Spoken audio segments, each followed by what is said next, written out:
I don't think of it as like a failed manuscript or a failed something. I think of it as just like this is an idea that hasn't been actualized yet, you know? I like Um, that. Hello, writers and crafters. I'm Valerie Son. and I'm Erick Mertz. And this is episode 176 of the podcast. It is February 5th, 2025, as we record this. Today, we're going to be talking about restarting old projects, pulling out those trunk novels. First, we want to thank our existing patrons for believing in our work offline and here in the podcast.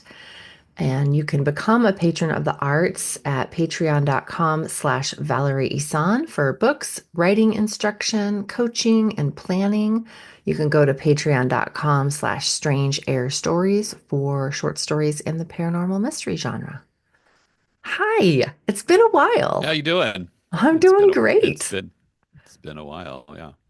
It did take a little bit of, I didn't actually have any reentry time. As soon as I got back from Costa Rica, we landed I don't know, like a Wednesday night or a Thursday night we landed, and then I went to work the next day at the bookstore, and I was supposed to have a day off today, first day off, and then somebody's sick, so I'm going to go in anyway. To So be I've hit the to ground be yeah. running. Yeah. Yeah. I only wish I could be so young and energetic when it comes to coming home from things. I get home from the grocery store and I need like 2 hours of like chill time. Like get me I just did commerce. I need to stop and chill Right? out for No yeah. peopling. Go away. Now if anybody was listening in my house, they'd be like, "But Dad, you don't go to the grocery store." And to which I'd say, Ah, "Leave me alone. There's a reason for that." man. Author updates. What's going on in your world? Well, I would say it's right on topic. I've since we spoke last, I've been looking for options on how to sort of re-engage Patreon, re-engage, like just I don't know, find some new material to put out to use to talk about something I can put out a little faster. And I went back and looked into my trunk. Now, when I say trunk, I think of the back of a car. So I just now I have this image of myself as like Oh, really? I hustling in the always think of back a of my Foot car. Locker, like, or one of those Yeah, old-timey shipping trunks or something. That's yeah, what I yeah. think of. You're living in a noir novel. I'm living in kind of like a Scorsese book where I'm like going into or Scorsese story where I'm going into the trunk and I'm like being cagey and I'm like, oh. So I've taken some old stories that I wrote like 4 years ago. I wrote them during pandemic.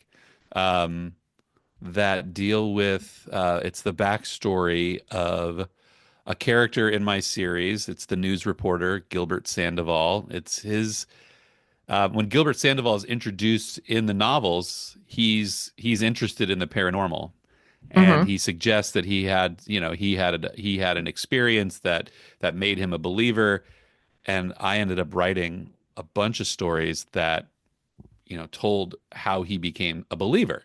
Um, and I was looking around for something to do. Like what could I get into? And I found them. There's like 11 of these stories that are about 15,000 words each that are just sitting there. So I took them all out and put them in order, and I've rewritten three of them in the last 4 weeks. Um, and I'll probably start releasing those soon. I've got covers for them. Yeah, I've just it kind of it's a sort of new side quest, and it's one that I needed. So I needed to resurrect an old story, but I guess we'll talk about that later. Yeah, yeah. I like the side quest Yeah, name. yeah, that Um, trunk is pretty full, so it's got to be an old Buick if it's anything. It's not a Honda. Ollie's got a 1966 Chrysler Newport that has a trunk that would fit many bodies. I've been in that car. I've Yeah, it's that trunk. It's that Is trunk. that Yeah, yeah, trunk? yeah. Oh man. Um, I wanted to before I get into my author update, I did want to read off a listener comment from our YouTube Ooh, channel. Yeah. There isn't a name. It's one of those at. First time listener or long time listener, first Savindya time caller. 53, whatever. I don't know the name. But Yep. anyway, it said, thank you for hosting Ann Abel. Do you remember Ann Abel? Of Yeah. course. Yeah. I can't wait for her new book to come out. I just signed up for your channel. I'm a 72-year-old woman from Sydney, Australia, and only recently discovered Anne on YouTube. I've ordered her book about Milo, and I can't wait for the next one out, due in the spring. Is there a memoir about her childhood? I hope so. She is such an inspiration, and I love her writing style, personality, and writing tips.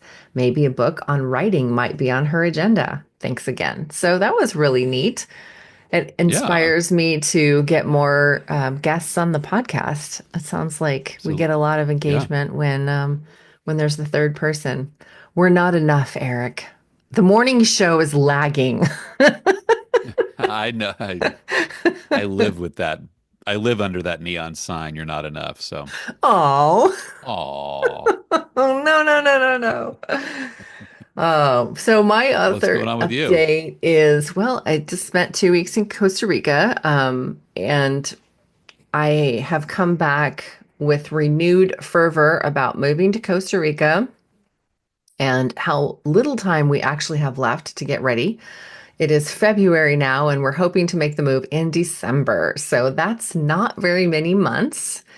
No. And so I have a lot of master lists going. And one of the things that I decided to do just a couple days ago, and I put it up on my Instagram page if you follow me there, is I'm setting myself a 30-day challenge where I'm going to spend 15 minutes a day, like set the timer Pomodoro style, 15 minutes a day working on some aspect of the Costa Rica move. I want to name it something cool, but I haven't come up with the name yet.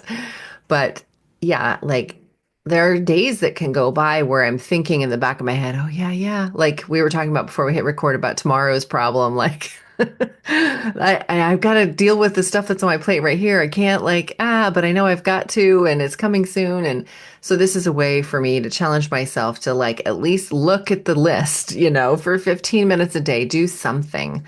My 15 minutes a day yesterday was putting up an ad on Facebook for selling this armoire right behind me Which there, is $500. Just or best $500 offer. or best offer. Yeah. So, yeah, so that's what I'm going to do. And hopefully that will, I mean, if I were to be able to, I want to spend more than 15 minutes a day working on like decluttering my house and getting ready to move, obviously, but just having it's hard for me to start things sometimes. So if I have I mean, that's what the Pomodoro method is all about. Like, all right, just hit start on the timer and just do it. No more excuses, no more getting in your own way, just start it. And once I get started, the timer goes off and I'm like, oh, I'm in a flow. Like, I don't want to stop. So obviously it will be more than 15 minutes, but even if it's just 15 minutes a day, it'll get me started, on these tasks. So that is forefront in my mind. As it should be. Yeah. What else? Um, I have been,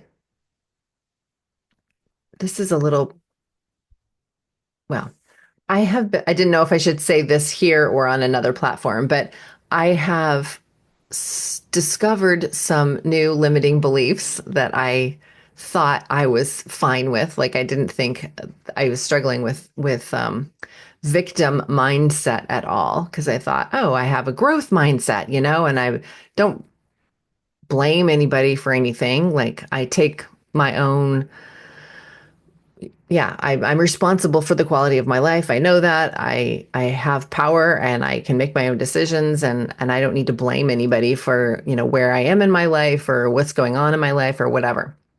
But I did realize recently that I do have a victim mindset in one area of my life, and that is like the day job. I had quit the day job to be a full-time writer and editor, and I was super excited about that.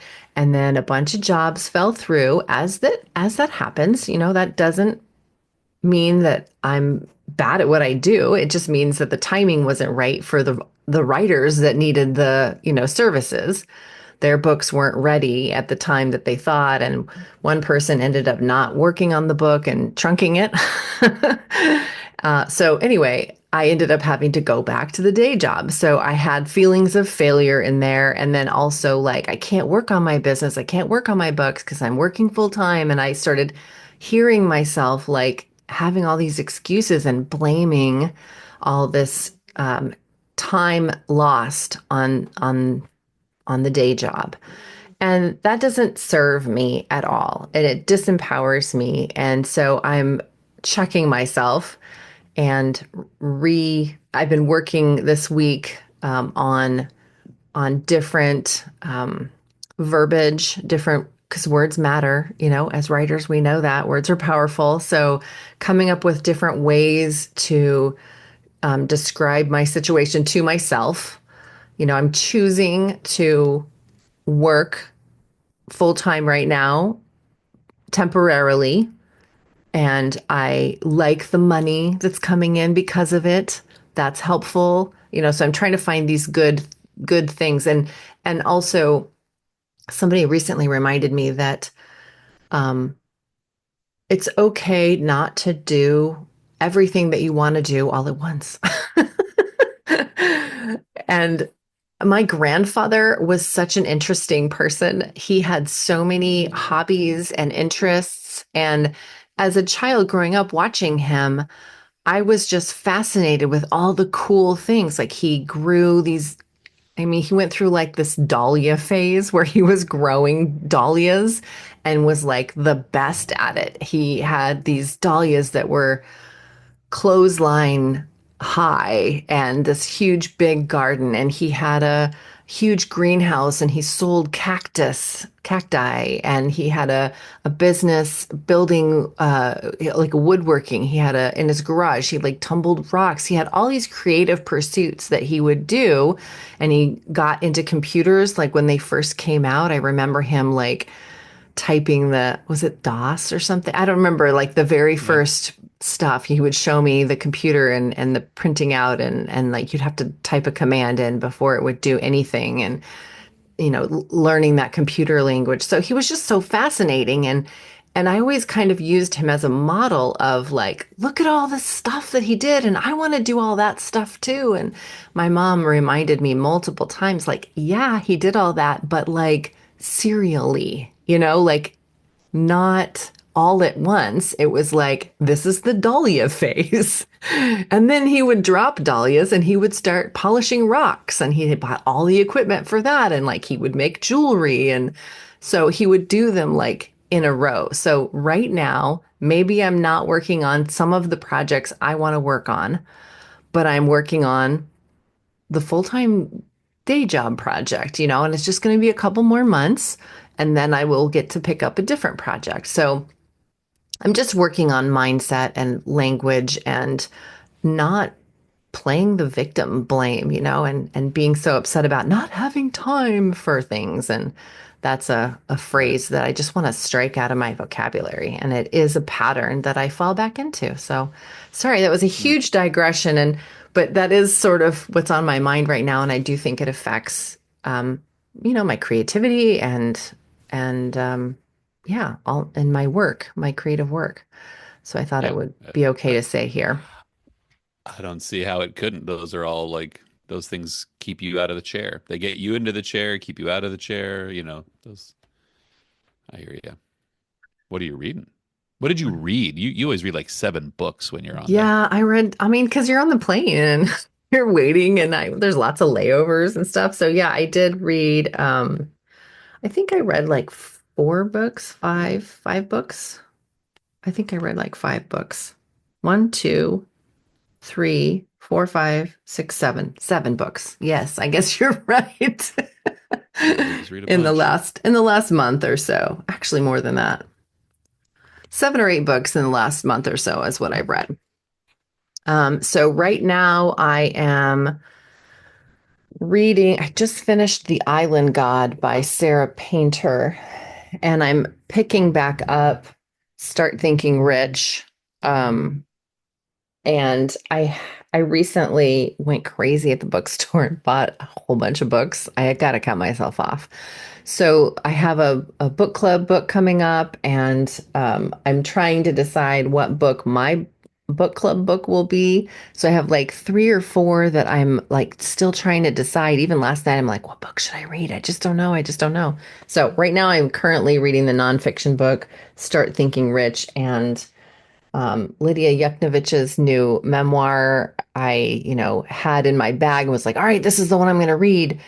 And then, a couple others feel like that might be jumping the stack a little bit. I don't know.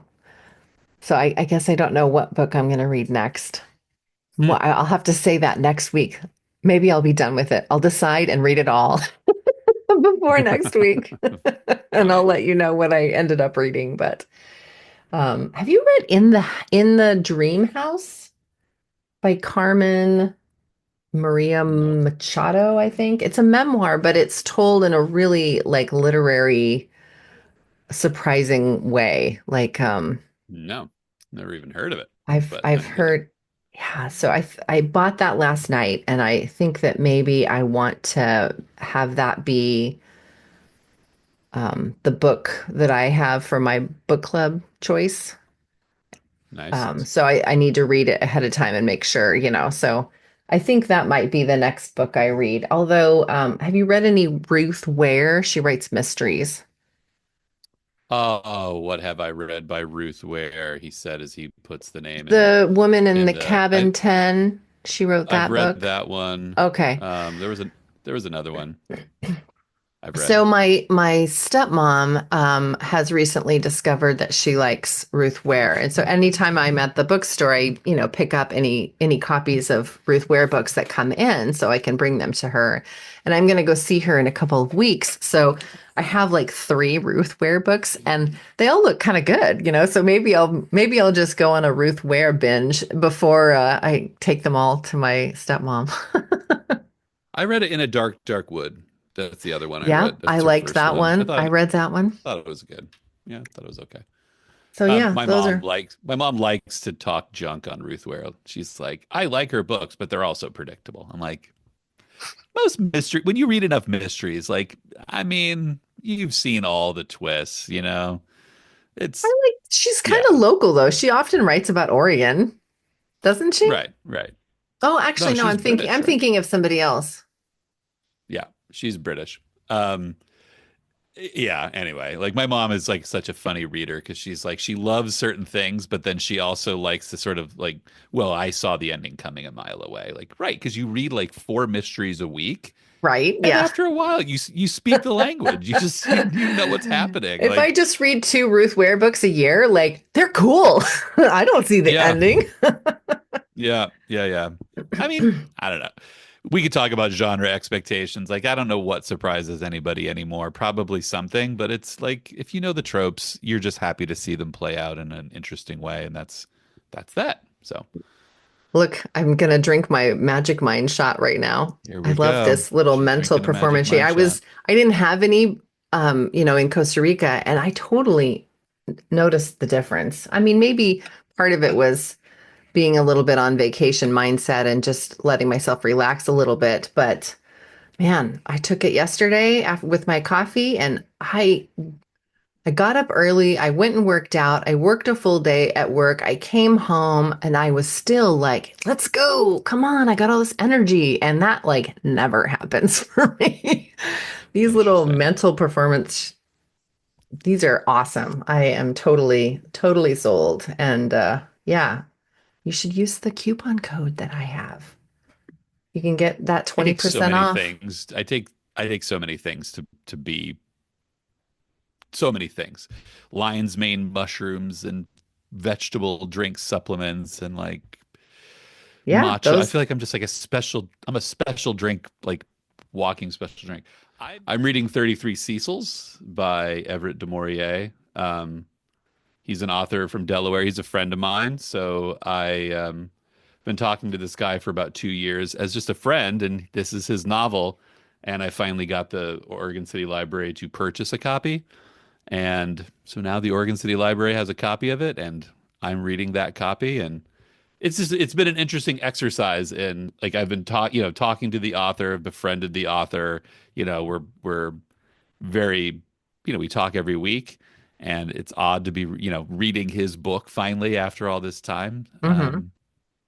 It's just been an interesting exercise. So, um, it's been fun. It's a kind of a great book, um, in an odd way. It's like an unexpectedly was not what I expected from knowing him, Uh-huh. and then like knowing how like renowned this book is in certain circles, and then picking it up. I was like, this was the book. Like this is kind of weird. Um, so yeah, 33 Cecils. You Okay. probably will have to ask your library to get it or order it, but Okay. it may be worthwhile. All right. Maybe we should get into Let's do it. let's Let's do do it. Do it. you have any tidbits or anything you want to talk about? I'm just gonna say finding good music to Mm. write with, if that is your jam, um, is I have been exploring the classical and ambient stations on Apple Music. I've finding some really interesting sort of mood evocative music, and I think that um, if you are stuck in the process, I think music is a good way to get out of it. Whether or Mm. not it's music in the background as you're writing, or music to sort of ease you into your seat, or facilitate thought, what have you. Yeah, music can be finding good music to write to is can be valuable. Yeah, I often struggle with that because I can't have anything with words, Yeah, because that that's me too. distracts me totally. And also if it's too good, Yeah, then I yeah, want to like, rock out to it or like listen. I end up listening to the music instead of right, working on the pace. So it has to be right. like in the background enough, that I can't Can't really have hear rhythm it. and it But can't have yeah. words. Can't Yeah, have I rhythm, used to can't have write like words. Joe Penn. I used to listen to thunderstorms and rain. Yeah, yeah. So that was a nice white noise. And yeah, I have Audio, Spotify. So I'm looking on those focus channels and yeah. I also had heard that Baroque music was really good to write to. I don't know if that agrees with me Too totally. much. There's too much like tempo change for me. Hmm. I listen to ambient music, which is just very like, all the tempo changes are very gradual, and like Yeah. so there's not a lot of I have some I collect a lot of music. Like it's become really hard to do because now you've just got these streaming things that like I don't know. Mhm. Now you just click something and it's going to curate you a list. But yeah, that little like gradual change in tempo is what I need. I can't, and the words, forget it. I can't have words. Yeah, for sure. No words. All right. Yeah, I guess I didn't have a tidbit other than I think I basically already said it. Once again, I was just blown away by how much energy I had from using that little magic mind Love it. mental performance shot. That Love was it. really amazing for me. I'm so glad I'm back. And I had like two boxes waiting for me that had been delivered while I was gone. So I came back to like this nice surplus. It was really awesome. Okay, let's see. I think we're down to the main topic. Okay, so I wanted to talk about breaking into the old stuff. Like I was talking with someone in a Spanish class last month, I think it was, and he wanted to buy my book, and I was like, "Oh, which one?" And so I told him I had written six books, and we started talking about what those were, and it just got me remembering, like, yeah, it's been a while since I've published anything, but I have all this stuff in Scrivener. I have like five manuscripts that are in various stages of being done. And one of them is completely done. I just need to format it. So it's been sitting there for years. And that's really lame, Eric. I don't know why it's there and why I haven't like just done it.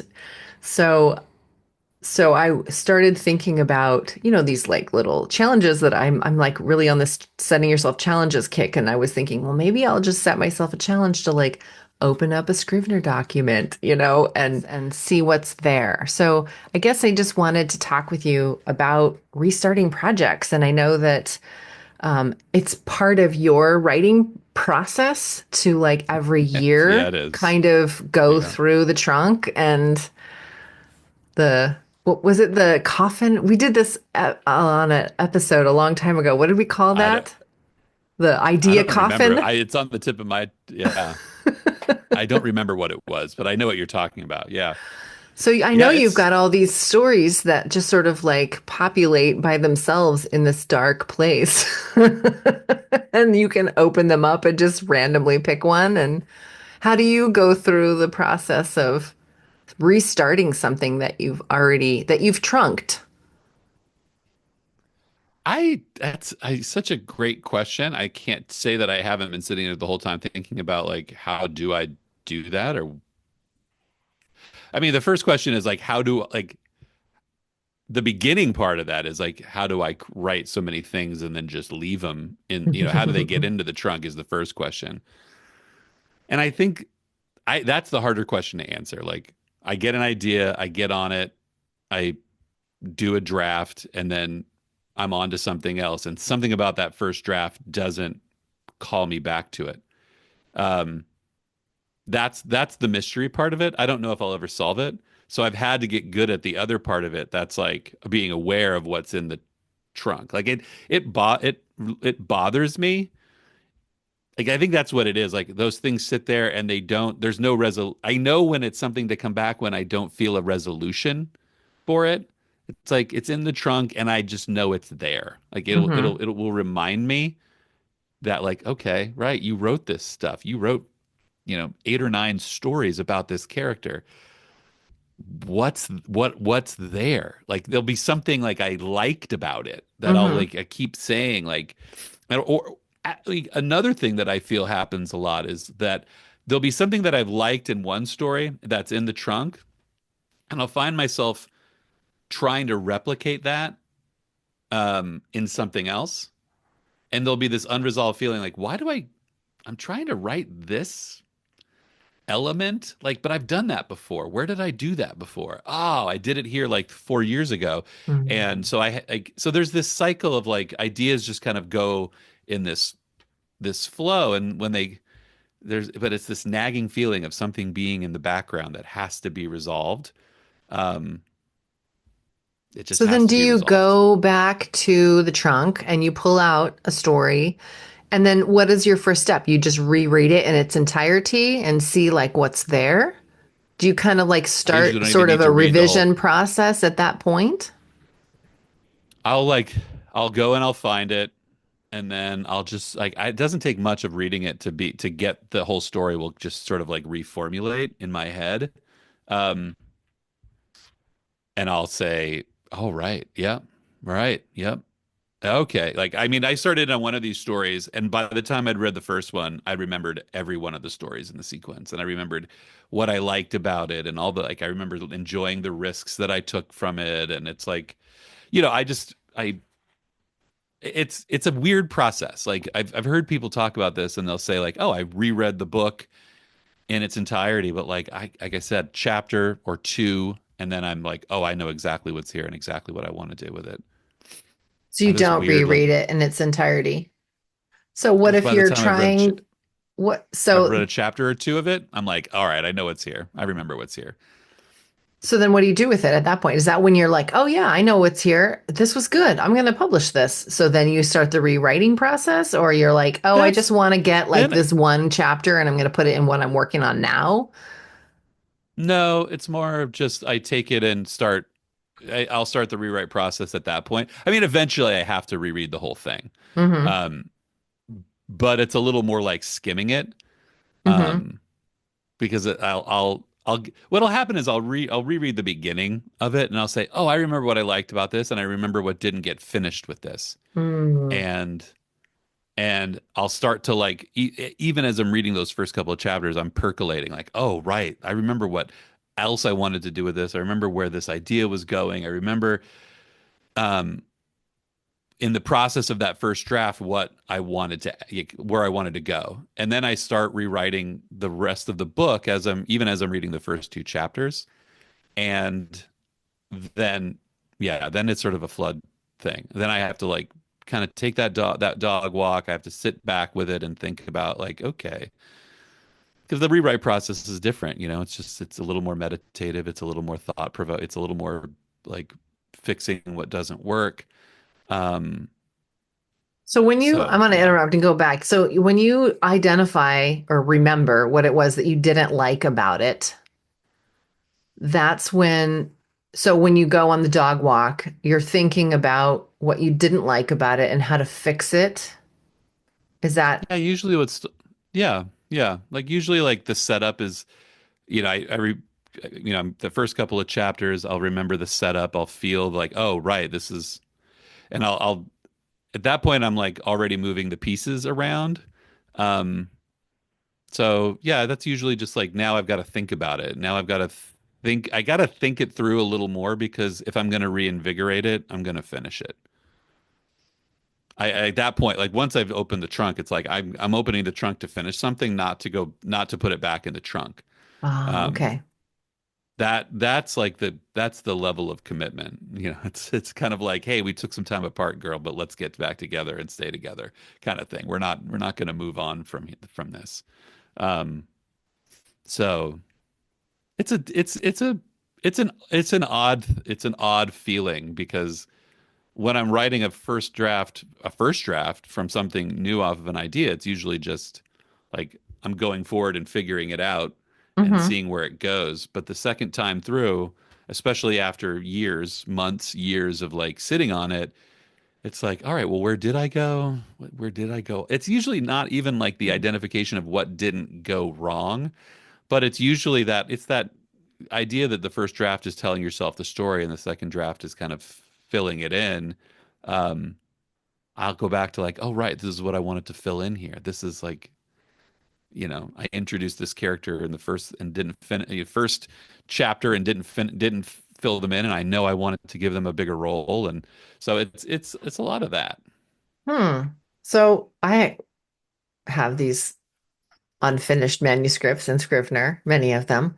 So if I ask myself the question, why did this go in the trunk in the first place? That's varied depending on the manuscript. Maybe it was a NaNoWriMo project and I was just like pulling words out of my ass and I Right, stopped right. at, few thousand words in and 50,003. Yeah, and didn't, well, no, usually if I had gone 50,000 in, I would have finished the book, I think. But if it's right. like 10 or 20,000 in, I'm like, oh, I don't know. It just sort of loses steam. I don't remember what the story was for or why this was interesting, and I'll go back and I'll reread it and think, wow, this is great. But like, so what? I don't actually know. Yes, the character is well written at the beginning and he's intriguing, but I don't know what the point of this was. Like, I don't have, this goes back to just plotting out your novel, I guess, and if I hadn't gone far enough into the plotting place, then it just dies out and I don't have a point for the book, and that's why it ends up in the trunk usually. So I've got a couple of false starts on novels and I've got many like nonfiction books for writers, like I've got old, yeah, it just needs more, it needs to be rewritten. And Yeah, and I don't know how to, that's not true. I do know how to rewrite a book. I've done it many right. times and I'm an editor, so I know the process and I know how to analyze manuscripts and But yours is see what's always different. missing. Your own is always a little different. Like it's harder to Yeah. step back from it and say, I have enough distance. I can say something about someone else's book that I could never say about my own. So, Yeah, there's a little bit of that, but like there's one manuscript in particular I'm thinking of, and it is um, along the lines of a how-to book. And right.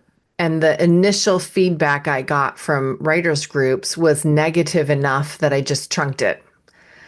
And that's why it ended up in the trunk was because I got bad feedback. So, and the feedback that I got was Well, you got good feedback, but it led yes. you in the bad direction. Yeah.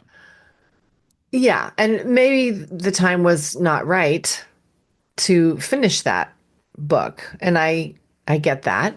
And so now I feel like, okay, well, I could go back and start it, but do I have anything new to say? Like what would my revision and so I start this is why I don't go on the dog walks and think about my stories, Eric, because I start second guessing and third guessing and quadruple guessing like myself into a tizzy and I just end up in a negative mindset spiral about all the Right. things that's wrong with it. Like, who would read it? Why would anyone, what do I have to say about this topic that somebody else hasn't already said? It's just going to be derivative and blah, blah, blah, blah, and I go into this. So I personally need to fight against that when I open up the trunk Hmm. and pick out the Scrivener document and read it. And I think I just need to go in with a very strong editor brain and try to distance myself from it and just say what's working and what's not working and use the story rubric and and take my time with it. Yeah, I think it comes down to regurgitating other people's words versus being thoughtful and coming up with my own take on things and writing that down. When Hmm. I teach, I'm often like using examples in other people's work, which lots of people do. I mean, that's called literary criticism and everyone does Right. that. Right. It's just showing examples about the thing you're teaching in multiple different genres and different, experiences and ways. And so that's what I did in this like how to write a novel book, the one I'm thinking of in my head. But the feedback I got was this is just sort of like a book review, like a book report. You're just talking about other people's stuff and you're not in it enough. And so that's why Hmm. I trunked it. So I have to let go of the yeah, like you said, it was good feedback. I needed to Right. hear that Right. and now I'm ready maybe to look at it again and take that feedback to heart. Yeah. Yeah, I think of it, I guess, just like in the big picture. Like, I guess I think of it like David Lynch, God rest his soul, um, who passed since we talked last. I mean, I think that Mhm. his whole creative process is one that I, without meaning to, have in a way made my own. And that is like these are ideas, right? I guess I look at like when I trunk something, I didn't trunk a manuscript. I chunked an idea. And so the idea circles back around to me, and I'll be like, this idea of this character in this situation still appeals to me.